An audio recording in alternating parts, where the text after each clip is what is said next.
ஐயா திமுகவில் இருக்கிறவங்க 80% வந்து இந்துக்கள். அந்த 80%ல 79.99% வந்து கடவுள் நம்பிக்கை உள்ளவன். பாக்கி 0.01% வந்து நம்பிக்கையில் நடிச்சுக்கிட்டு இருக்குவேன்.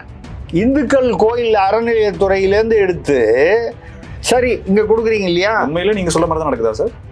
வெரிஃபை பண்ணி பாருங்க, இல்லைன்னா என் பேரில் கேஸ் போட்டு நீங்கள் கேஸ் போடுங்க, நான் அதை பார்த்துக்கேன். 13,000 ஏக்கர் யார் யாருக்கோ வாடகைக்கு. அதுவும் எப்படி?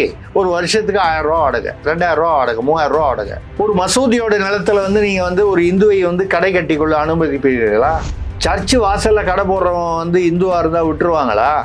அயோக்கியன் காட்டு முராண்டின்னு எழுதுறீங்களே, அப்போ சட்ட ஒழுங்கு வராது. ஏன்னு கேட்டால் இந்துக்கள் சகிப்புத்தன்மை உள்ளவர்கள். அவர் வந்துன்னா அப்போ திமுகவில் இருக்கும் இந்துக்கள் விழித்து கொள்ள ஆரம்பித்து விட்டார்கள். இது வந்து அபாயமணி எச்சரிக்கை திமுகவுக்கு. இந்துக்கள் உங்களுக்கு வந்து ஓட்டு போட வெறும் கிறிஸ்தவர்கள் மட்டும்தான் வந்து ஜோசப் விஜய்க்கு வந்து கிறிஸ்தவர்கள் மட்டும்தான். அப்போ நீங்கள் வந்து தமிழக வெற்றி கழகம்னு வச்சிங்க, கிறிஸ்தவ வெற்றி கழகம்னு வச்சுக்க வேண்டியதானே? எதுங்க தூய சக்தி அப்படின்னா என்ன? பரிசுத்த தேவனின் ஆவி. கூத்தாடிங்களை நம்பி போகாதீங்க, அவங்கெல்லாம் சினிமா வேஷக்காரங்க, அவனை உள்ளே சேர்க்காதீங்க. இந்த கொள்கை, பெரியாரின் இந்த கொள்கையை விஜய் ஏற்றுக்கொள்கிறாரா? திமுக மத அரசியலை தூண்டுகிறது. திருப்பரங்குன்றத்தில் பேசுறது யாரு? இஸ்லாமியர். அவர் ஒன்றும் பாஜக வேலூர் இப்ராஹிமை பற்றி பேசல. திமுகவுடைய கொள்கையில் 99% கார்பன் காப்பியா நீங்க பண்ணிட்டு நாங்கள் மாற்றத்தை கொண்டு வருவோன்றீங்க. எந்த விதமான மாற்றம் என்பது மக்களுக்கு சொல்லுங்க. இப்ப ஜெயலலிதாவை பத்தி அவர் பேசிட்டாருன்னா அப்ப ஜெயலலிதா முழுக்க இனிமேல் அதிமுக எல்லாம் வந்து விஜய்க்கு அடிமையா? என்ன நீங்க சொல்லுது? நானோ என்னுடைய குடும்பத்தினரோ என்னுடைய வாரிசுகளோ இந்த தண்ணீரை பயன்படுத்த மாட்டோம் சுயநலத்திற்காக. சார் என்ன சார் ஐயா இருக்கியா வரலாறுல சார் இருக்கா இல்லையான்னு போய் பாருங்க. விஜய்க்கு ஏதாவது தெரியுமா? விஜயை சுத்தி இருக்கிற அந்த ஜால்ரா கோஷி இருக்கு, அல்லக்கை. இந்த அல்லக்கையில ஏதாவது ஒரு அல்லக்கைக்கு இதை பத்தி தெரிஞ்சிருந்தா எழுதி கொடுத்துருப்பீங்கல்ல.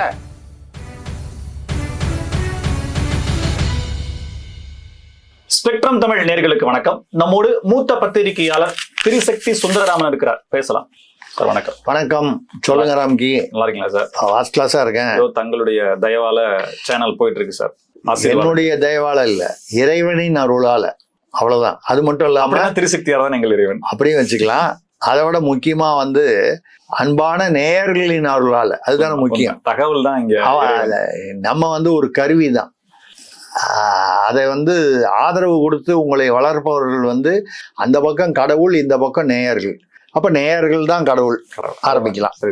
சொல்லுங்க. சமீபத்துல ஈரோட்ல நடந்து முடிந்த தாவேகாவினுடைய அது மாநாடு, பொதுக்கூட்டம், இல்ல மக்கள் கூட்டம், எப்படி வேணா எடுத்துக்கலாம். ஆனா ஒரு ஆர்கனைஸ்டா நடந்திருக்கு. எந்த விதமான ஒரு சின்ன அசம்பாவிதம் கூட இல்லாம ரொம்ப ஆர்கனைஸ்டா நடந்திருக்கு. பல ஆயிரக்கணக்கில் கூடியிருக்காங்க. அப்படிங்கறதை தாண்டி விஜய் பேச்சு அப்படிங்கிறது எதை எடுத்துக்கிறது? இப்போ கடந்துமே சில நாட்கள் கடந்துமே கூட ஹாட் டாபிக்கா இருக்கு. ஈரோடு மண்ணின் மைந்தர்களை சிலரை குறிப்பிட்டு பேசியிருக்காரு. ஜெயலலிதாவையும் எம்ஜிஆரையும் எடுக்கிறதுல நான் எடுக்கிறதுல என்ன தப்பு, அவங்க என்ன ஒரு உங்களுக்கு உரியவங்களா அப்படின்ற மாதிரியான ஒரு உரிமை கோரலையும் அவங்க எடுத்திருக்காங்க. செங்கோட்டையன் போட்டோ வச்சுட்டே வர்றாரு. அதிமுகவில் இருந்தாரு, அவர் போட்டோ வச்சிருந்தாரு. ஆனா தாவேகா போன பிறகும் ஜெயலலிதா போட்டோ வச்சிருக்காருன்னு சொல்லி பல பேர் கருத்துக்களை தெரிவிச்சிருக்காங்க. இதெல்லாம் உங்க ஸ்டைல்ல இது எப்படி அதிமுகவின் வாக்குகளை அவங்க வாங்குறாங்களா, இல்ல திமுகவில இருந்து வாக்குகளை பெறுகிறாங்களா? அவருடைய நோக்கம் என்ன? அவருடைய பேச்சுல ஏதாவது மெச்சூரிட்டி உங்களுக்கு தெரியுதா? முதல்ல நான் உங்கள்கிட்ட என்ன நீங்களே கேள்வி கேட்கறது, நான் கேள்வி கேட்கக்கூடாதா? அவர் பேசினாரு. வித்தியாசம் வந்து பாண்டிச்சேரியில் 11 நிமிஷம் 12 நிமிஷம் பேசினார், இங்கே 34 நிமிஷம் பேசினார். இந்த பேசினதுல இந்த தலைவர்கள் அந்த தலைவர்கள்லாம் நான் பேசக்கூடாதா அப்படி இப்படின்லாம் பேசினார். மக்களுக்கான திட்டம் ஏதாவது பேசியிருக்காரா? இப்பொழுது உள்ள ஊழலை ஒழிப்பதற்கு ஏதாவது வந்து நான் ஊழலை ஒழிப்பேன் அப்படின்னு வந்து எல்லாரும் பேசலாம். குற்றங்களை தடுப்பேன் அப்படின்னு பேசலாம். எப்படி தடுக்க போகிறீர்கள் அப்படிங்கிறது தான் மக்களுக்கு வந்து வேண்டிய செய்தி. இப்போ எந்த தலைவரை வந்து நீங்கள் அரசியல்வாதியை பார்த்தாலும் ஊழலை வந்து ஒழிப்போம், குற்றங்களை தடுப்போம், சமுதாயத்தில் வேலை வாய்ப்பை ஏற்படுத்துவோம், முதலீடுகளை கொண்டு வருவோம், இதெல்லாம் வந்து ஸ்டாண்டர்ட் டெம்ப்ளேட். இந்த குழந்தைகிட்ட விஷமம் பண்ணும்போது காதை பிடிச்சி திருகணுன்னு இனிமேல் சமத்தா இருக்கியான்னு கேட்டால் நான் இனிமேல் ஒழுங்கா இருக்கேன்னு சொல்லுவேன். அந்த இனிமேல் ஒழுங்கா இருக்கேன்றதுல வந்து எவ்வளவு வந்து யதார்த்தம் இருக்கிறதோ, இயல்பு இருக்கிறதோ, அதுதான் அரசியல்வாதிகள் எந்த கட்சி வித்தியாசம் இல்லாமல் இவர்கள் தேர்தல் சமயத்தில் பேசக்கூடிய விஷயங்கள் இவ்வளவுதான். காதை பிடிச்சி திருக்கும்போது நான் ஒழுங்கா இருக்கேன்னு சொல்ற குழந்தை அடுத்த 15 நிமிஷத்துல என்ன சேட்டை பண்ணுங்கிறது பொதுவா இயல்பா சொல்றோம். அந்த மாதிரிதான் அரசியல்வாதிகள் அந்த சமயத்துல ஒண்ணு பேசுவாங்க. இப்ப இவர் வந்து அதெல்லாம் பேசியிருக்காரு. நீங்க வந்து ஜெயலலிதாவை பத்தி நான் பேசக்கூடாதா, எம்ஜிஆரை பத்தி நான் பேசக்கூடாதா, அதெல்லாம் பேசக்கூடாதான்னு இருக்கீங்க. ஏற்கனவே 5 படம் வச்சிருக்கீங்க. அதை தவிர அண்ணாதுர எம்ஜிஆர் படம் யூஸ் பண்றீங்க 7. இப்ப புதுசா ஜெயலலிதாவும் சேர்த்துட்டீங்க. அடுத்து இபிஎஸ்ஸும் சேர்த்துருவாங்க. இல்ல இப்ப செங்கோட்டையனை உங்க பக்கம் சேர்த்துக்கிட்டீங்க, இபிஎஸ்சியும் சேர்த்தீங்கன்னா அப்புறம் செங்கோட்டையனுக்கு பிரச்சனை வந்துடாதா? அது சரி. இப்ப என்னன்னால் இன்னும் சேர்க்காதது கருணாநிதி மட்டும்தான். அதையும் சேர்த்துட்டீங்கன்னா ஹோல்சமா தமிழ்நாட்டில் ஒரு ஒரு ஒரு கவர் பண்ணிடலாம். இப்போ நீங்க வந்து 34 நிமிஷம் அவருடைய பேச்சை எப்படி பாக்குறீங்கன்னா, இந்த பேச்சுல வந்து மறுபடியும் டைலாகு என் கேரக்டரே புரிஞ்சுக்க மாட்டேனுங்கிறத அவர் சொன்னாரு முதல்வர். 6 மாசம் பொறுத்து என் கேரக்டர் என்னன்னு உங்களுக்கு புரியும் ஐயா? தெரியாம கேட்கிறோம், உங்க கேரக்டர் என்ன விஜய்? தூய சக்தி. எதுங்க தூய சக்தி அப்படின்னா என்ன? பரிசுத்த தேவனின் ஆவி. அதாவது யாரெல்லாம் வந்து தேர்தலில் நிக்கிறதுக்கு விருப்பம் தெரிவிக்கிறானோ, வேட்பாளர் வரணுமோ, அவங்ககிட்ட புஷி ஆனந்த் வந்து பெருசா வசூல் பண்ணி 3400 கோடி ரூபாய் வசூல் பண்ணிவிட்டார் என்று ஒரு குற்றச்சாட்டு இருக்கிறது, புகார் இருக்கிறது. புகார் உண்மையா இல்லையா நம்ம போய் அதுல வெரிஃபை பண்ண முடியாது. நம்ம ஒன்றும் சிபிஐ நடத்தல. சிபிஐயா இருந்தாலும் கட்சிக்குள்ள போய் நடத்துறதுக்கு வாய்ப்பு இல்லை. ஆக 3400ன்றது 300 இருக்கலாம், 1000 இருக்கலாம், எக்ஸா இருக்கலாம். அப்ப ஊழலை நீங்கள் ஒழிக்க போகிறீர்களா? யாரு, நீங்களா? இப்போ நாங்க வந்து இதை குற்றச்சாட்டை, அதாவது பாலியல் குற்றங்களை குறைப்போம். உங்களை பத்தி வலைதளத்தில் பேசுவது எல்லாமே உண்மை அப்படின்னு நம்ம வந்து சொல்ல வரல. பல சமயங்கள்ல வந்து சில சமயங்கள்ல உண்மையாகவும் சில சமயங்கள்ல இல்லாமையும் இருக்கும். சில சமயத்துல மிகைப்படுத்துவது. திருப்பரங்குன்றம் நடக்கும்பொழுது என்ன உங்களுடைய நிலைப்பாடு? கேட்கறேன். அது இஸ்லாமியருக்கும் இந்துக்களுக்கும் உள்ள பிரச்சனைன்னு சொல்லலாம். உண்மையிலேயே சொல்ல போனா அங்க உள்ள இஸ்லாமியர்லாம் வந்து எங்களுக்கு ஒன்றும் பிரச்சனையே இல்லைன்னு சொல்லிட்டான். இப்போ கொண்டு வந்து லாஸ்ட் மினிட்ல தான் வந்து வக்ஃப் போர்ட்ல இருந்து கொண்டு வந்து ஃபைல் பண்ணாங்களே தவிர, அந்த தீர்ப்பு வரும்போதெல்லாம் அந்த 1ஆம் தேதி தீபம் ஏற்றணும்னு சொன்ன போதெல்லாம் வக்ஃப் போர்டு எங்க இருந்துச்சு? ஏன் நிலம்னு சொன்னானா அவன்? உண்மையிலேயே வந்து அந்த சிக்கந்தர் ஷாவுக்கு வந்து கோரிப்பாளையத்துல தான் வந்து இது இருக்கு. அப்ப 2 இடத்துல வந்து சமாதி இருக்குன்னா எப்படி? முகமது நபி அவர்கள் இறை தூதர்னு அவர் என்ன சொல்லியிருக்காரு? தரைக்கு மேல இருக்கிற எந்த சமாதியுமே இஸ்லாமத்தில் ஏற்றுக்கொள்ள முடியாது, இடித்து தள்ள வேண்டும் சொல்லியிருக்காரு. நான் சொல்லலையா? நபிகள் முகமது, நபிகள் நாயகம் அவர். அதனாலதான் அதுல இருந்து பிரியும் போதுதான் பார்த்தீங்கன்னா ஷியா சன்னின்னு பிரிஞ்சதெல்லாம் அவருடைய கோட்பாடுகள், அப்புறம் அவர் கூட இருந்தவர்கள் கோட்பாடு. ரைட், அதான் அவங்களுடைய மதத்துக்குள்ளது. நம்ம அதுக்குள்ள போக வேண்டாம். சர்வேகள்லாம் 10 நாளைக்கு முன்னால 15 நாளைக்கு முன்னால இருந்தது. இப்போ திடீர்னு சமணர்கள்லாம் மாறிச்சு. 1981 திருப்பரங்குன்றம்ங்கிற நம்ம தொல்லியல் துறை வெளியிட்ட நூல்ல தீபத்தொன்னுங்கிறதுக்கான ஆஞ்சநேயர் படம் இருக்கு. இதெல்லாம் போட்டு யாரு? தமிழக அரசு. எந்த கட்சி ஆட்சியில் இருந்ததுங்கிற முக்கிய அரசுங்கிறது எந்த கட்சி இருந்தாலும் அரசு தான். ஒரு ஜியோ போட்டிருக்காங்கன்னா அது தமிழ்நாடு அரசு போட்டது. எம்ஜிஆர் இருந்தாரா, கருணாநிதி இருந்தாரா, காமராஜர் இருந்தாராங்கிறதெல்லாம் அப்புறம். இப்படி இருக்கக்கூடிய இதுல விஜய் அங்க போய் வந்து 34 நிமிஷம் பேசினதுல மக்களுக்கான திட்டங்களை பற்றி என்ன பேசியிருக்கிறார்? வழக்கம் போல என்ன தொட்டுப்பார் அந்த ஃபீலிங் வருது, இந்த கேரக்டரே புரிஞ்சுக்க மாட்டேன்றீங்க. எம்ஜிஆர் ஜெயலலிதா ரைட்டு. இப்போ கூட மகாத்மா காந்தியை பத்தி பேசுனா பிஜேபியில பேசுறாங்கன்னு வைங்க, உடனே காங்கிரஸ்ல இருந்து என்ன சொல்றாங்க? நீங்க கோட்ஸே வகையரா, கோட்ஸே ஆர்எஸ்எஸ்ல இருந்தாரு. கோட்ஸே ஆர்எஸ்எஸ்ல எந்த காலத்திலே இந்து மகாசபால இருந்தாரு. அதுக்கப்புறம் அவர் வந்து நான் எந்த கட்சியிலையும் எந்த இயக்கத்திலையும் இல்லைன்னு கோர்ட்லயே கொடுத்துருக்காரு. அப்படி பார்க்க போனா பெரியார் கூட தான் காங்கிரஸ்ல இருந்தாரு. அதுக்கப்புறம் தான் நீதி கட்சி தீகாடு வந்தது. எம்ஜிஆர் கூட தான் வந்து காங்கிரஸ்ல இருந்தாரு. அதுக்கப்புறம் தான் திமுகவுக்கு வந்தாரு. அதுக்கப்புறம் அதிமுக வந்தார். ஸோ ஒவ்வொருத்தரும் நம்ம வந்து எதையும் குற்றம்னு சொல்ல, ஒரு காலகட்டத்தில் சூழ்நிலை காரணமாக நீங்க வந்து நான் ஜெயலலிதா ரைட்டு, நான் பெரியாரை வந்து நாங்கள் வந்து கடவுள் மறுப்பை மட்டும் நாங்கள் மறுக்கிறோம், பாக்கியெல்லாம் ஏற்றுக்கிறோம். நாங்கள் பெரியார் என்ன சொன்னார்? கூத்தாடிங்களை நம்பி போகாதீங்க, அவங்கெல்லாம் சினிமா வேஷக்காரங்க, அவனை உள்ளே சேர்க்காதீங்க. எந்த காலத்திலும் சினிமா கூத்தாடிகள் வந்து சமூக சீர்திருத்தவாதிகளாக ஆக முடியாது, அவர்களை தலைவர்களாக ஏற்றுக்கொள்ளக்கூடாதுன்னு சொன்னார். இந்த கொள்கை, பெரியாரின் இந்த கொள்கையை விஜய் ஏற்றுக்கொள்கிறாரா? இப்போ நீங்கள் சொல்லுவீங்க அப்போ எம்ஜிஆர் கூத்தாடியா அப்படின்னு. எம்ஜிஆர் வந்து முதல்ல காங்கிரஸில் 7 வருஷம் இருந்தார், 6-7 வருஷம். அதுக்கப்புறம் 20 வருஷத்துக்கு மேலே திமுகவில் இருக்கும்போது, பரங்கிமலை எம்எல்ஏவாக இருக்கும்போது நடிச்சுக்கிட்டு இருந்தார் அவர். அப்ப அவர் நடிகராகவும் இருந்தார், அதே சமயம் அரசியல்வாதியாகவும் இருந்தார், ஆக்டிவ் அரசியல்வாதியாக. விஜய் அப்படி இல்லையே, நடிப்பு முடிச்சதுக்கு அப்புறம் தானே இங்க வராரு. எம்ஜிஆரை வந்து நீங்க வந்து நடிகர் அரசியல்வாதி ஆனார்னு சொல்ல முடியாது. நடிகராகவும் அரசியல்வாதியாகவும் ஏறத்தாழ 20-27 வருடங்கள் பயணித்திருக்கிறார். முதல்ல ஒரு 6-7 வருஷம் காங்கிரஸ்ல, அப்புறம் திமுகல, அதுக்கப்புறம் அதிமுகல வரிசையா அவர் உயிரோடு இருந்த 13 வருஷம். ஆனா சிஎம் ஆனதுக்கு அப்புறம் நடிக்கிறது நிறுத்திட்டாரு. அவரோடு நீங்க வந்து விஜயை கம்பேர் பண்ணி அவர் நடிகர் தானே அப்படின்னா கூத்தாடி இல்லையா அவரு அப்படின்னு அந்த இடத்துல நீங்க கம்பேரிசன் இஸ் நாட் ஃபேர். இப்ப விஜய் 34 நிமிஷம் பேசினதுல என்ன சாராம்சம், என்ன மக்களுக்கு என்ன திட்டம், பெண்களுக்கான பாதுகாப்புக்கு நீங்க என்ன திட்டம் கொண்டு வர போறீங்க, இல்ல இளைஞருக்கு வேலை வாய்ப்புக்கு என்ன திட்டம் கொண்டு வர போறீங்க, இதெல்லாம் இல்ல. நான் ஏன் ஜெயலலிதாவை பேசக்கூடாது, என்ன நீங்க வந்து என் கேரக்டரை நீங்க வந்து 6 மாசம் கழிச்சு புரிஞ்சுப்பீங்க. என்ன ஏன் கேரக்டர், இந்த படம் எங்களுக்கு தெரியுமே, தலைவா படம் ரிலீஸ் ஆகல, அந்தம்மா உடலை மடக்கி வச்சுட்டாங்க, டைம் டு லீட்னு போட்டாங்கன்றதுனால போய் கெஞ்சி கூத்தாடி காலில் விழுந்து 1.5 கிலோமீட்டர் நடந்து போய் கொடநாட்டில் போய் பயந்து போய் ஒரு குரல் கூட கொடுக்காத அளவுக்கு துணிச்சல் உள்ளவர் நீங்கள். உங்கள் கேரக்டரை நாங்கள் புரிஞ்சு வச்சுருக்கோம். இது வரைக்கும் எதுக்கு குரல் கொடுத்தீங்க? தெருப்புறம் ஒன்று நடக்கும்போது யாரோ ஒரு நடிகையோட கோவாவுக்கு வந்து தனி விமானத்தில் போனார் என்று வலைதளங்களில் வருகிறது. உண்மையாக இருக்கலாம், எல்லாமே இருக்கலாம். ஆனால் நம்ம அதை விட்டுருவோம். இந்த மாதிரி பர்சனல் விஷயங்கள்லாம் நம்ம தலையிட வேண்டாம். அது அவங்க விருப்பம், சுய விருப்பம். ஆனால் நான் சொல்றதுன்னா நிலைப்பாடு என்ன? அங்க இந்த இந்துக்கள் முஸ்லீம்களுக்குள்ள உண்மையிலேயே ஒத்துமையா தான் இருக்காங்க. இன்னைக்கு கூட இன்னைக்கு காலையில ஒரு யூடியூப் பார்த்தேன்.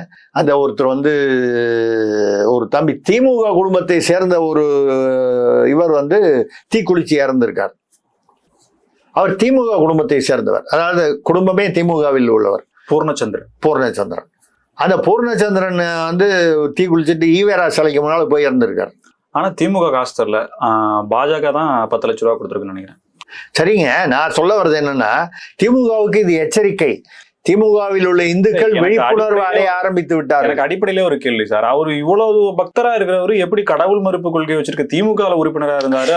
உறுப்பினர்ன்றது ஐயா, திமுக இருக்கிறவங்க 80% வந்து இந்துக்கள். அந்த 80%ல 79.99% வந்து கடவுள் நம்பிக்கை உள்ளவன். பாக்கி 0.01% வந்து நம்பிக்கை இல்லைன்னு நடிச்சுக்கிட்டு இருக்குவேன். அப்புறம் அதனால வந்து இந்துக்கள் அது வந்து திமுக பரம்பரையா திமுக, எங்க அப்பா திமுக, எங்க தாத்தா திமுகன்னு இப்படி இதெல்லாம் வந்து ஒரு காலத்துல வந்து திமுகன்னா தமிழ் அதாவது தமிழ் மொழியின் மேல் பற்று உள்ளவர்கள் திமுகவின் மீது, அப்படின்னா திராவிடம்னா தமிழ் அப்படின்னு கொண்டு தமிழ்னா திமுக இப்படின்னு ஒரு லைன் கொண்டு வந்தார் அண்ணாதுரை கருணாநிதி பீரியட்ல. அதனால திமுக பக்கம் வந்து ஒதுங்கியவர்கள், அந்த சார்புடையவர்கள் இன்னும் அதை விடாமல் இருக்கிறார்கள். ஆனா இப்போ உதயநிதி திராவிடமும் கிறிஸ்தவமும் ஒன்று சமம், வேறு இல்ல அப்படின்னு சொல்றாரு. ஆமா, ரெண்டும் ஒண்ணுதான் சொல்லிட்டாரு. இப்ப கூட சொல்லியிருக்காரு வந்து இல்ல கிறிஸ்தவ மத போதகர்களுக்கு வந்து 15,000 இருந்து 20,000 வந்து சம்பளம் ஏத்தி கொடுத்தது முதல்வர் ஸ்டாலின் தான். ஐயா, சர்ச்செல்லாம் வந்து அறநிலையத்துறை கீழே வருது, மதராசாக்கள்லாம் வந்து கவர்மெண்ட் கீழே வருது, இந்து கோயில் மட்டும் தான் அறநிலையத்துறை கீழே வருது. அந்த பணமெல்லாம் நீங்க யூஸ் பண்றீங்க. சர்ச்சில் வந்து வசூலாச்சுன்னா அந்த சர்ச்சு மத போதகரோ அந்த சர்ச்சு சம்பந்தப்பட்ட நிர்வாகமோ அவங்க அந்த பணத்தை எடுத்துக்கிறாங்க. மதராசாக்கள்ல அல்லது மசூதிகள்ல ஜமாத்துகள்ல வரக்கூடிய பணம் அவங்க எடுத்துக்கிறாங்க. அவங்களுக்கு எதுக்கே நீங்க சம்பளம் கொடுக்கணும்? ஐயா, அவனுடைய வருமானத்தை அவன் செலவு பண்ணுவான், அதுக்கு அவனுக்கு முழு சுதந்திரம் இருக்கு. அவனுக்கு சம்பளம் வந்து நீங்க இங்கேருந்து கொடுப்பீங்க. எங்கேருந்து கொடுப்பீங்க? இந்துக்கள் கோயில் அறநிலையத்துறையிலேருந்து எடுத்து சரி இங்க கொடுக்குறீங்க இல்லையா? உண்மையில நீங்க சொல்ல மாதிரி தான் நடக்குதா சார்? வெரிஃபை பண்ணி பாருங்க, இல்லைன்னா என் பேர்ல கேஸ் போட்டு நீங்க கேஸ் போடுங்க, நான் அதை பார்த்துக்கிறேன். இந்து கோவில்கள் வர வருமானத்தை எடுத்து கிறிஸ்தவ கோவில்களுக்கு அரசு கொடுக்குதுங்க. அரசு எங்கேருந்து கொடுக்குது? அறநிலையத்துறையிலேருந்து பெரிய வருமானம் வருகிறது. நீங்க அறநிலையத்துறை பணத்தை தான் அப்படி எடுத்து அப்படி கொடுக்குறீங்களான்னா நம்பரை பார்த்தா ஆமா, அறநிலையத்துறையிலிருந்து உங்களுக்கு என்ன வருமானம் வருகிறது, நீங்க என்ன கொடுக்குறீங்க? நீங்க அறநிலையத்துறையிலேருந்து கொடுக்கலங்க, நாங்க மீனவர் துறையிலேருந்து தான் கொடுத்தோம், இல்ல வேற ஏதாவது எப்படி கொடுத்தாலும் அரசு பணம். இங்க உள்ளது இந்துக்கள் வந்து உண்டியல்ல போடுற பணமோ, இல்ல அதுல வந்து அந்த சொத்துக்களுடைய அந்த கோயிலுடைய சொத்துக்களுடைய வேதாரண்யம்ங்கிற கோயில் இருக்கு பாருங்க, அந்த கோயில் வந்து இடிபாடுகளோட இருக்கு. அதாவது சரியாக பராமரிக்கப்படாமல் 13,000 ஏக்கர் நிலம் அதுக்கு சொந்தம். எவ்வளோ? 13,000 ஏக்கர். அவ்வளவு வந்து யார் யாருக்கோ வாடகைக்கு. அதுவும் எப்படி? ஒரு வருஷத்துக்கு 1000 ரூபா வாடகை, 2000 ரூபா வாடகை, 3000 ரூபா வாடகை. நீங்க வந்து அதாவது கிட்டத்தட்ட ஒரு 100 மடங்கு இல்ல 50 மடங்கு வாடகை போகக்கூடிய ஒரு இடத்துல வந்து ரொம்ப கம்மியா வாங்கிட்டு அப்ப யாரு கொடுப்பாங்க? ஒன்னும் நம்ம கட்சிக்கு வேண்டியவன். அதுல வேற வந்து வேறு மதத்தவர்களுக்கு தான் அதிகமா கொடுக்குறாங்க. ஒரு மசூதியோட நிலத்துல வந்து நீங்க வந்து ஒரு இந்துவை வந்து கடை கட்டி கொள்ள அனுமதிப்பீர்களா? சர்ச்சு வாசல்ல கடை போடுறவன் வந்து இந்துவா இருந்தா விட்டுருவாங்களா? சட்டம் ஒழுங்கு தீபத்தூண்லன்னு பேசுறீங்களே, ஸ்ரீரங்கம் கோயிலையும் மற்ற கோயில் வாசல்லையும் வந்து தாடி வச்சுக்கிட்டு ஒரு சிலையை ஒன்று வச்சுக்கிட்டு கீழே கடவுளை வணங்குபவன், கடவுளை நம்புபவன் முட்டாள், அயோக்கியன், காட்டு முராண்டின்னு எழுதுறீங்களே, அப்ப சட்ட ஒழுங்கு வராது. ஏன்னு கேட்டா இந்துக்கள் சகிப்புத்தன்மை உள்ளவர்கள். அங்க மசூதியில வச்சுப்பாரு, அவனும் கடவுள் தான் கடவுள் தான் வேறையே தவிர கடவுள் நம்பிக்கை உள்ளவங்க தானே அவங்க. இயேசு சர்ச்சு வாசல்ல வச்சுப்பாரு, சர்ச்சு வாசல்ல வச்சா பிரச்சனை ஓட்டுல மட்டும்தான் வரும். மசூதி வாசல்ல வச்சா தலையே கழுத்து மேல நிக்காது. யதார்த்தத்தை பேசுவோம். இந்துக்கள் இளிச்சவாயன்கள். ஆனால் என்ன வந்து இந்த பையன் இறந்து போனார், அவரு பேர் என்ன? பூர்ணச்சந்திரன். திமுக குடும்பத்தை சேர்ந்தவர், திமுக சார்பான அந்த குடும்பத்திலிருந்து வந்தவரே அவர் வந்துன்னா, அப்ப திமுகவில் இருக்கும் இந்துக்கள் விழித்து கொள்ள ஆரம்பித்து விட்டார்கள். இது வந்து அபாயமணி எச்சரிக்கை திமுகவுக்கு அப்படின்னு சொல்றோம். இப்ப விஜய் விஷயத்துக்கு வந்தீங்கன்னா இதுல இவருக்கு ஏதாவது ஒரு நிலைப்பாடு வேணும். தீபத்தூர்ல ஏத்தக்கூடாது. ஏத்தக்கூடாதுன்னு சொன்னார்னா கண்டெம்ட் ஆஃப் கோர்ட்.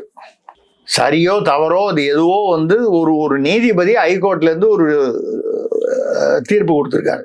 அந்த தீர்ப்பு வந்து திருப்தி இல்லை என்றால் மேல்முறையீடு போனோம். அந்த மேல்முறையீடு ஜெயச்சந்திரன் அவர்களுடைய அமர்வு வந்து அதை தள்ளுபடி பண்ணிடுச்சு. அதுக்கு மேல நீங்க உச்ச நீதிமன்றம் போனோம். இதுதான் வந்து சட்டபூர்வமான வழி.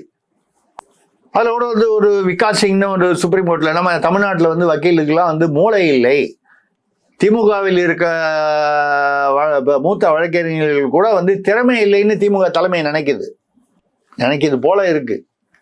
இல்லைன்னா ஒரு விகாஸ் சிங்கும் கபில் சிபாலும் அங்கேருந்து கூட்டு வந்து இங்க வந்து எதுக்காக வந்து விவாதிக்கணும்? உங்ககிட்ட மூத்த வழக்கறிஞர்கள் யாருமே இல்லையா திமுகல? அப்பெல்லாம் அவங்களுக்குலாம் திறமை பத்தாதுன்னா எதுக்கு வச்சிருக்கீங்க அவங்கள? நான் வந்து அவங்க திறமையானவங்க இல்லைன்னு சொல்லல. அவங்களுக்கு திறமையானவங்க, எனக்கு அதுல சில பேரை வந்து பர்சனலாகவும் தெரியும், நல்ல திறமை. உங்களுக்கு இவர்கள் பேரிலே நம்பிக்கை இல்லை. எங்கேயோ உள்ள ஒரு விகாஸ் சிங் திருப்புறம் உண்டோன்னு அந்தால வந்து வரிசையா வந்து அப்படியே படிக்க சொன்னீங்கன்னா தப்பா படிப்பான், தெரியாது. ஏன்னா அவன் தமிழ் பெயரை படிக்கும்போது திருப்பரங்குன்றோம்னா திருப்பரங்குன்றோம்னு ஏதோ படிப்பான், தப்பு இல்லை. இப்ப நம்ம போய் அங்க உள்ள பேர் படிக்க சொன்னாலும் நம்ம தப்பு பண்ணுவோம். ஆக இப்ப விஜய் வந்து என்ன நிலைப்பாடு? அந்த சமயத்தில் நீங்க கோவா போனீங்க, விமானத்துல போனீங்க, நடிகையோட போனீங்க, இதெல்லாம் தள்ளி வச்சிருவோம் இல்லையா? அவர் எங்கேயோ வெளியூர் போனார், ரைட், அதோட நிறுத்திப்போம். ஆனால் என்ன உங்களுடைய நிலைப்பாடு என்ன? இந்துக்கள் உங்களுக்கு வந்து ஓட்டு போட வெறும் கிறிஸ்தவர்கள் மட்டும்தான் வந்து ஜோசப் விஜய்க்கு வந்து கிறிஸ்தவர்கள் மட்டும்தான். அப்போ நீங்க வந்து தமிழக வெற்றி கழகம்னு வச்சீங்க, கிறிஸ்தவ வெற்றி கழகம்னு வச்சுக்க வேண்டியதானே? இந்த இஷ்யூவே கிரியேட் பண்ணப்பட்டதுதான். எல்லாம் ஒத்துமையா தான் இருக்காங்க. அரசு அல்லது திமுக தேவைக்காகவோ அல்லது வேறு விஷயங்களுக்காகவோ கிரியேட் பண்ணுதுங்கிறனால அதை தள்ளி நிக்கிறாங்க அப்படின்ற ஸ்டாண்ட்ல தான் தள்ளி நிக்கிறாங்க. இல்ல, நீங்க வந்து என்ன சொல்லிருக்கணும்? ஒரு இஷ்யூ, கரண்ட் இஷ்யூ இருக்குதுன்னா அதை பத்தி நீங்க பேசணும். அரசியல்வாதி சரின்னு சொல்லு, இல்ல தப்பு இல்லைன்னு சொல்லு. நீ வந்து திமுக அரசு சரின்னு சொல்லு, திமுக அரசு தவறுன்னு சொல்லு, இல்ல வந்து இந்து முஸ்லிம்கள் இதற்கு ஒரு தீர்வு காண வேண்டும், உட்கார்ந்து பேசி ஏதோ ஒன்று சொல். அதாவது நம்ம வந்து எந்த ஒப்பீனியன் சொல்றாருங்கிறத பத்தி நம்ம ஒன்றும் கட்டாயப்படுத்தல அவரை. நீ இந்துக்கள் சார்பாக நிக்கணும்னு சொல்லல, இல்லை எதிர்ப்பா நிக்கணும்னு சொல்லல. ஒரு ஸ்டாண்ட் எடுக்கணும். உங்கள் நிலைப்பாடு இல்லை, மக்கள் அனைவரும் அங்க ஒற்றுமையாக இருக்கிறார்கள், அரசியல்வாதிகள் இதுல வந்து பெருசு பண்ணி பண்ணக்கூடாது, அதை சொல்லலாம். இது ஒரு பொதுவான விஷயமா சொல்லலாமா? இப்ப நீங்கள் நானே என்ன சொல்றோம்? அங்க அடிப்படையில இந்துக்களும் இஸ்லாமியர்களும், இன்னைக்கு ஒரு இஸ்லாமியர் பேசியிருக்காரு, திமுக மத அரசியலை தூண்டுகிறது திருப்பரங்குன்றத்தில். பேசுறது யாரு?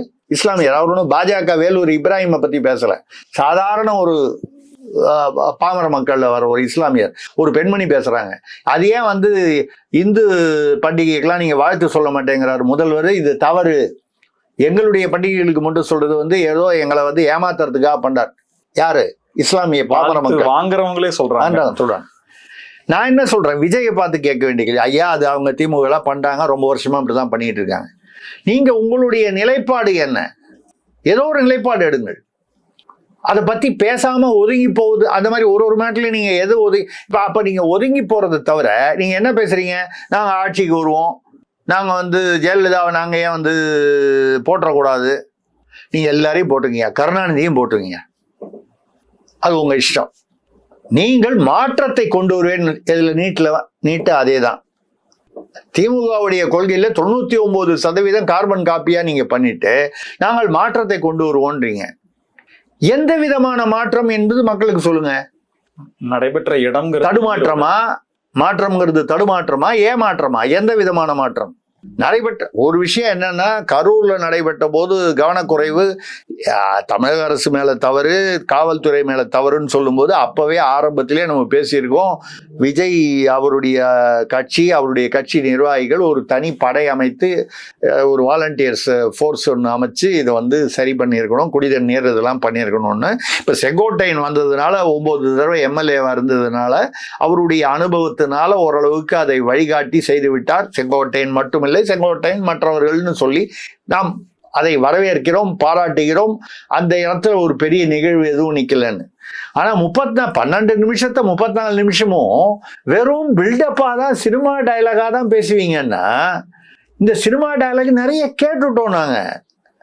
அந்த அரசியல்வாதிகளிலிருந்து நீங்கள், அதாவது அவங்கெல்லாம் வந்து அரசியல்வாதிகளாக இருந்து நடித்து கொண்டிருக்கிறார்கள், நீங்கள் இன்னும் நடிகராகவே தான் இருக்கிறீங்க. திருப்பி அந்த டயலாக் பஞ்ச் டயலாக் தான் பேசுறீங்களே தவிர அவர் பேசணும் 34 நிமிஷத்துல மக்களுக்கு என்ன. இப்போ நான் பாயிண்ட்டுக்கு வந்துடுறேன்.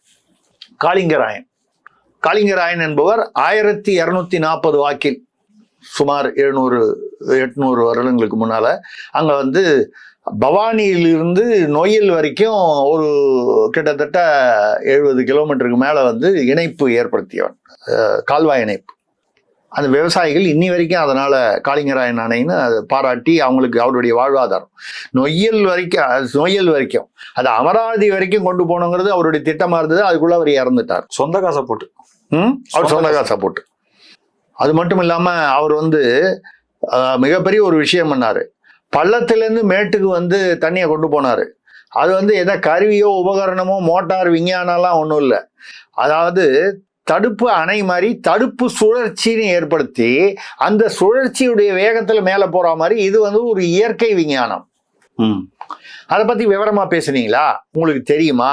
உங்களுக்கு தெரியலன்னா உங்களை சுத்தி இருக்கும். காளிங்கராயனை பத்தி பேசியிருக்காரு சார். இப்ப ஜெயலலிதாவை பத்தி அவர் பேசுறாருன்னா அப்ப ஜெயலலிதா முழுக்க இனிமேல் அதிமுக எல்லாம் வந்து விஜய்க்கு அடிமையா? என்னங்க நீங்க சொல்லுது? ஜெயலலிதான்னு கட்சி இருக்கு சார், காளிங்கராயன் என்ன கட்சியா வச்சிருக்காரு? காளிங்கராயன் அந்த உள்ளூர்ல அந்த ஒரு கவுண்டர் அந்த ஊர்ல வந்து போனி ஆகுன்றதுக்காக பேசுனீங்களே. நான் கேட்கறது, காளிங்கராயனை பற்றி அவர் செய்ததை பற்றி முழு விவரங்கள் விஜய்க்கு தெரியுமா? ஏன் பேசவில்லை? பேச போறாரு. எழுதி கொடுக்குறோம். ஐயா உங்களுக்கு தெரியலையா? எழுதி கொடுத்துதான் சம்பளம் கொடுத்து வச்சிருக்கீங்களா? அவனுக்கு தெரியல. எங்களுக்கு தெரிஞ்சாதானே சார் இது எழுதி கொடுன்னு கேட்க முடியும். அதுவே தெரியாத ஐயா எழுதி கொடுத்ததை படிச்சா விஷயம் தெரிஞ்சவனா பார்த்து எழுதி கொடுக்க வைக்கலன்றது திமுகல தான். அப்படி வந்து எழுதி கொடுத்ததுக்கு சரியா ஆள் இல்லை, எதையோ தப்பா எழுதி கொடுக்குறான், அதை வேற தப்பா துண்டு சீத்த பாட்டு படிக்கிறாங்கன்னா நீங்களும் அதே தான் செய்வீர்கள் என்றால் இதுதாங்க திமுகவுக்கு ஓட்டு போட்டு போறோம். அட்லீஸ்ட் அவங்களுக்கு அனுபவமாகவும் இருக்கு, ஊழலையும் சேர்த்து சொல்றேன். அனுபவம் இல்லாம சரி இவ்வளவுதான் நடந்துச்சுல. அடுத்தது அவர் ஒண்ணு பேசினாரு, ஈவேரா பெரியார் தான் காளிங்கராயன் விட முக்கியமான ஒரு விஷயம் இந்த தலைமுறைக்கு தெரியணுங்கிறதுக்காக சொல்றேன். அவர் ஒரு சபதம் எடுத்தாரு காளிங்கராயன். அப்பவே நானோ என்னுடைய குடும்பத்தினரோ என்னுடைய வாரிசுகளோ இந்த தண்ணீரை பயன்படுத்த மாட்டோம் சுயநலத்திற்காக. சார் என்ன சார் ஐயா இருக்கியா வரலாறு ஆடல இருக்கா இல்லையான்னு போய் பாருங்க. விஜய்க்கு ஏதாவது தெரியுமா? விஜயை சுத்தி இருக்கிற அந்த ஜால்ரா கோஷி இருக்கு அல்லக்கை, இந்த அல்லக்கையில ஏதாவது ஒரு அல்லக்கைக்கு இதை பத்தி தெரிஞ்சிருந்தா எழுதி கொடுத்துருப்பீங்கல்ல, ஒரு பாயிண்ட ஸ்கோர் பண்ணியிருக்கலாம்ல. உண்மையிலேயே காளிங்கராயன் வந்து ஒரு சாதனை செய்தது மட்டும் இல்லாமல் எவ்வளவு பெரிய ஒரு தியாகம். என் குடும்பம் என் வாரிசுல யாரும் அதை யூஸ் பண்ண மாட்டோம், ஏன்னா அவன் வந்து ஒரு தளபதி. அவன் நினைச்சிருந்தானா அவன் நிலம் வாங்கி வச்சிருப்பான். நீ ஒரு கவுன்சிலரே வந்து 100 ஏக்கர் வாங்கி போடுறான், ஒரு அப்ப தளபதியா இருந்தவன். உங்க அனுமதியோட ஒரு கேள்வி, ஏன்னா குறுக்க பேசினாலே கமெண்ட்ல வந்து என்ன திட்டுறாங்க. உங்க அனுமதியோட கேள்வி வைக்கிறேன். என்னன்னா இப்போ பெரியாரை வந்து பெருமைப்படுத்திட்டாங்க, ஈவே ராமசாமி அவங்க பெருமைப்படுத்திட்டாங்க. அடுத்தது பாத்தீங்கன்னா பாரதியாரும் ரொம்ப பெருமையா படுத்திட்டாங்க. காமராசரை நான் சொல்லும் போது உங்களுக்கே தெரிஞ்சிடும். காமராசரும் ரொம்ப பெருமையா பேசிட்டாங்க. இப்ப காளிங்கராயனை பத்தின இந்த உண்மைகள்லாம் வந்து இப்ப ஜிடி நாயுடுக்கு அடுத்தபடியாக அவரும் ஒரு கொங்கு பகுதியினுடைய கதாநாயகன் உண்மை விவரம் தெரிஞ்சிருச்சு அப்படின்னா குறிப்பிட்ட கட்சிக்காரர்கள் அவரையுமே பெருமைப்படுத்தி பேசுவாங்களே சார். யார? காளிங்கராயனை பத்தி. நான் அதைத்தாங்க சொல்றேன். காளிங்கராயனை பற்றி பேசுகிறீர்கள் என்றால் அவரை பற்றிய முழு விவரங்களையும் எடுத்து இந்த தலைமுறைக்கு உங்களுக்கு தெரியலன்னா எழுதி கொடுக்குறவன்கிட்ட கேட்டு, எழுதி கொடுக்குறவனுக்கு தெரியலன்னா சாட் ஜிபிடிலையோ கூகுள்லயோ போய் தேடி கண்டுபிடிச்சி எழுதி கொடுக்க சொல்லி அதை படிங்க. அதுதான் முன்னால் பேப்பரில் படிச்சிருந்தீங்க, இப்போ வந்து அந்த டெலிபிராம்டர் வச்சு அது மேலே பேப்பரை ஒட்டி வச்சுட்டு படிக்கிறீங்க. அது எப்படி வேணாலும் படிச்சுட்டு போங்க. அதில் கூட நடுவில் படிக்கும்போது ஒரு பேஜ் மாறி போய் நீங்கள் தடவை பார்த்தோம், அதெல்லாம் நாங்கள் கவனிக்கிறோம். சரி, பரவாயில்ல.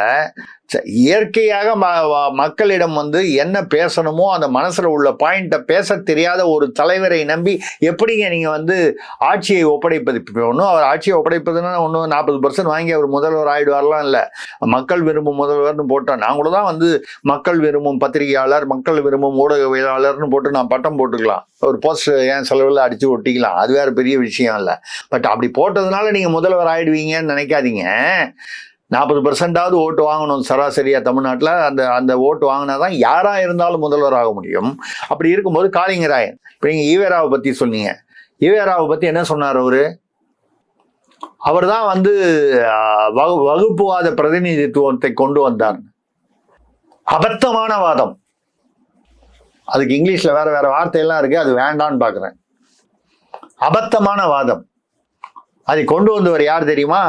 வகுப்புவாத, அதாவது கம்யூனல் ரிசர்வேஷன். இன்னைக்கு இருக்கக்கூடிய ரிசர்வேஷன் பாலிசிக்கு முன்னோடியாக இருந்தது. இப்ப நம்ம என்ன சொல்றோம், ரிசர்வேஷன் பாலிசி வந்து அம்பேத்கர் தான் கொண்டு வந்தார். நம்ம இல்லைன்னு அதை மறுக்கல. அண்ணல் அம்பேத்கர் கொண்டு வந்தாரு. அவர் மட்டும் இல்ல, அதற்கு பலர் காரணமாக இருந்தார்கள். அதில் ஒரு முக்கியமான காரணமாக அம்பேத்கர் இருந்தார். அந்த சட்ட அமைப்பே வந்து அம்பேத்கர் எழுதியதுன்னு சொல்லுவாங்க. அம்பேத்கர் எழுதியது மட்டுமல்ல, ஒரு குழு இருந்தது, எல்லா சாதியினரும் இருந்தார்கள். ஆனால் அதற்கு தலைவராக அம்பேத்கர் இருந்தார். நிறைய பேருக்கு தெரியாது, சட்ட அமைப்பு கடவுள் மறுப்பு எல்லாம் பேசிட்டு இருப்பாங்க. சட்ட அமைப்புல முதல் படமே ராமர் கும்பாபிஷேக படம் தான் இருக்கு, பட்டாபிஷேக படம். உள்ளுக்குள்ள பாத்தீங்கன்னா நிறைய சாமி படம்லாம் இருக்கு. அப்ப நம்ம ஆன்மீகமும் நம்மளது பாரத நாட்டின் சட்ட அமைப்பும் எப்படி ஒன்றியது. ஆனால் அண்ணல் அம்பேத்கர்லாம் வந்து கொண்டு வருவதற்கு முன்னோடியா இதை கொண்டு வந்தவர் யார் தெரியுமா? 1926 இதை சட்டமாக கொண்டு வந்தவர் பரமசிவம் சுப்பராயன், பி சுப்பராயன் என்கிற ஒரு கவுண்டர்.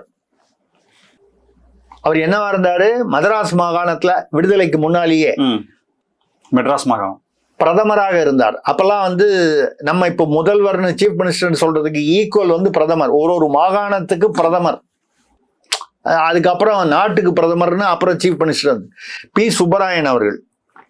அவர் இருக்கும்பொழுது நடுவில் அந்த 1921 வந்து அதெல்லாம் கொண்டுட்டாரு. நடுவில் அவருடைய நீதி கட்சியை அதில் ஆட்சியில் கொஞ்சம் பிரச்சனை வந்த போது சுயேட்சைகளோட ஆதரவோடெல்லாம் இருந்து இதை வந்து 26 ஒரு வழியா கொண்டாரு. அதுல எப்படி கொண்டாருன்னு பாத்தீங்கன்னா, பிராமணர் அவர் வந்து ஒன்றும் பிராமணருக்கு கூடாது, இவங்களுக்கு நான் பிராமினுக்கு கூடாது, எஸ்சிக்கு கூடாது, இல்லை கூடும், இவங்களுக்கு முஸ்லீமுக்கு இப்படிலாம் வந்து எந்தவித பாரபட்சமும் இல்லாமல் அதை கம்யூனல் இதில் கொண்டு வரும்போது என்ன கொண்டு வர்றாரு? இடஒதுக்கீடு. அந்த இடஒதுக்கீடு GO 1071 பிராமணர்கள் அல்லாத இந்துக்களுக்கு அரசு வேலைகளில் 5/12 12/5. அதுக்கப்புறம் வந்து பிராமணர்களுக்கு, அதுக்கப்புறம் ஆங்கிலோ இந்தியன்களுக்கு அது எங்க ஏன் ஒன்னா சேர்த்தான்னு தெரியல, 2/12 12/2. அதுக்கப்புறம் வந்து எஸ்சிக்கு வந்து 1/12 12/1. அதுக்கப்புறம் இதே மாதிரி வந்து ஹரிஜனுக்கு வந்து தனியா வந்து 2/4. அதுக்கப்புறம் பின்னால் அதுலயே கொஞ்சம் ரிவிஷன் பண்றாங்க. அப்படி பண்ணும்போது இந்துக்களுக்கு 14/6. பிராமின் ஹரிஜன் அங்க எதையும் ஒன்னா சேர்க்கிறாரு பாருங்க. பிராமின் ஹரிஜன் ரெண்டையும் சேர்த்து 2/14 14/2. இப்படி வந்து முஸ்லிம்க்கு 14/1. இதை வந்து சட்டமாக வந்து 26 நிறைவேற்றுகிறார். எப்போ? விடுதலைக்கு முன். விடுதலைக்கு பின் இதுதான் வந்து பின்னால் அம்பேத்கர் போன்றவர்கள் வந்து இதை கொஞ்சம் ஃபைன் டியூன் செய்து அதை நம்ம ஷெட்யூல் கேஸ்ட் SC ST இந்த ரிசர்வேஷன் பாலிசி வந்தது. இப்போ இதை முன்னோடி யார் என்றால் சுப்பராயன் அவர்கள். ஏதோ ஈவேராவுக்கும் இதுக்கும் சம்மந்தமே இல்லைன்னு நான் வந்து சொல்ல விரும்பல. ஏன்னா வந்து ஈவேரா வந்து காங்கிரஸ் தலைவராக இருக்கும்போது பல முறை வந்து இதை வரவேற்று பேசியிருக்கிறார். நான் ஒரு திட்டம் கொண்டு வரேன், நீங்க வரவேற்று பேசுறீங்க, நீங்க என் பேரை சொல்லணுமா உங்க பேரை சொல்லணுமா? என் பேரை சொல்லிட்டு உங்க பேரை சொன்னா நியாயம். என் பேரையே சொல்லாம, அவர் யாரு? திருச்செங்கோட்டை சேர்ந்த கவுண்டர். அவர் நீங்க எங்க நின்று பேசுனீங்க? Erode counter area. திருச்செங்கோட்டை எங்க இருக்கு? அங்கதான் இருக்கு. அந்த பி சுப்பராயன் யார் தெரியுமா? அவருடைய முதல் மகன் வந்து ஜெனரல் குமாரமங்கலம், இந்தியாவுடைய ராணுவ தலைவராக இருந்தவர். மோகன் குமாரமங்கலத்தோட அண்ணன். மோகன் குமாரமங்கலம் ஒரு அரசியல்வாதியாக இருந்து மந்திரியாக இருந்து விமான விபத்தில் இருந்து போனார். அவருடைய பையன் ரங்கராஜன் குமாரமங்கலம் தமிழ்நாட்டில் காங்கிரஸில் இருந்துவிட்டு பிஜேபிக்கு மாறினார். அவரும் சிறிய வயது, அதாவது இளைய வயதில் இறந்து விட்டார். ஜஸ்டிஸ் ஜெகநாதன் தெருவில் அவர் வீட்டில் ரங்கராஜன் குமாரமங்கலத்தோடு உட்கார்ந்து தரையில் உட்கார்ந்து நான் உணவருந்தி இருக்கிறேன் அந்த காலத்துல 80களில். அந்த குடும்பத்தை பத்தி எனக்கு தெரியும். ஏதோ ஒரு வகையில் எனக்கு வந்து ஒரு நெருக்கம் இருந்தது. நான் கவுண்டர்ல பல கேள்விகள், உண்மையிலே உங்களுடைய ஸ்டைல்ல கருத்துக்களோடு அந்த நையாண்டியும் சேர்ந்த பல தகவல்களை பகிர்ந்து கொண்டீங்க. தகவலுக்கு நன்றி சார். நன்றி, வணக்கம். நேர்களை மீண்டும் சந்திப்போம். இணைந்திருங்கள் ஸ்பெக்ட்ரம் தமிழோட. நன்றி நேர்களே.